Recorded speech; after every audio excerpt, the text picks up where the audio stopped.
Avant Laetitia, il y avait Adeline Blondiau. En 1990, Johnny Hallyday se mariait avec l'ex-star du site Comme les filles d'à côté, alors qu'elle avait 19 ans. Séparés 2 ans plus tard, le taulier et la comédienne s'étaient remariés à Las Vegas le 16 avril 1994 avant de rompre définitivement 1 an plus tard.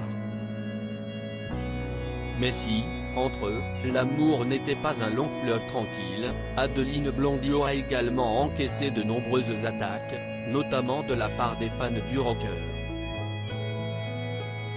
Ce vendredi 22 mai dans Ça commence aujourd'hui, elle s'est confiée à ce sujet auprès de Faustine Bollard. Car lorsqu'elle partageait le quotidien de Johnny Hallyday, tous les regards s'étaient tournés vers elle. Une notoriété instantanée et déstabilisante pour l'actrice de Sous le soleil. Ça a été très violent, les fans de Johnny étaient très agressifs avec moi, a-t-elle amorcé. Et d'ajouter, c'était très compliqué de cracher dessus, insulter quand on rentrait ou quand on sortait de chez soi. Pour se protéger, comme elle a glissé à Faustine Bollard, Adeline Blondiau a été obligée de faire appel à des gardes du corps.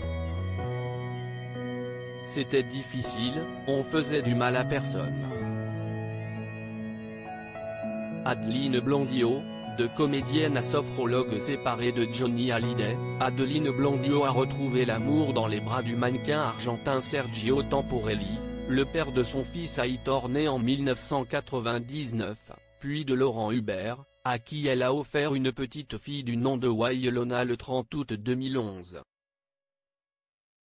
Des moments de bonheur qui ne lui ont pas permis d'échapper à la dépression. Elle a souffert d'un syndrome d'épuisement professionnel en 2009. Il s'est déclaré car j'ai trop travaillé et que je n'ai pas suffisamment eu de gratification. Quand le décalage entre ce que tu donnes et ce que tu reçois est trop important, cela te bousille, expliquait-elle à nos confrères du magazine Ici Paris au mois d'avril 2020. Célébrité, pression, attaque. Adeline Blondiau est désormais loin de la cohue de la vie de star. Le 11 janvier 2020, elle a ouvert son propre cabinet de sophrologie dans le 9e arrondissement de Paris.